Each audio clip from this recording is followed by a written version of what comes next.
కయ్యనో నీ తమ్ముడు ఎక్కడ అంటే, నా తమ్ముడు నేనేమన్నా కావాలి వాడిని అనుకున్నావా? పోలా. ఏం పోలా? ఆ కోపం పోలా, ఆవేశం పోలా,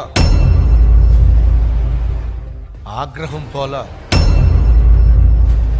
కాబట్టి ఏమాడో తెలుసా? దేవుని సన్నిధిలోంచి బయటికి పోవాల్సి వచ్చింది.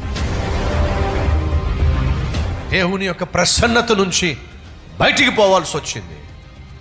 దేవుడు అంటున్నాడు, నువ్వు దేశ దిమ్మరివై ఈ భూమి మీద నెమ్మది లేకుండా తిరుగుతావు. అది నీకు విధించే శిక్ష, శిక్ష, శిక్ష. అన్నప్పుడు దేవుడు సరిచేసినప్పుడు మన హృదయాన్ని సరిచేసుకోకపోతే అది ఎంతకైనా తెగిస్తుంది, ఎన్ని దారుణాలైనా చేస్తుంది. తమ్ముళ్ళు, చెల్లెళ్ళు, సహోదరి, సహోదరులు, దేవుడు సన్నిధికి వచ్చినప్పుడు దేవుడు ఏ విషయాల్లో మీకు వార్నింగ్ ఇస్తున్నాడో దాన్ని వెంటనే సరిచేసుకోండి.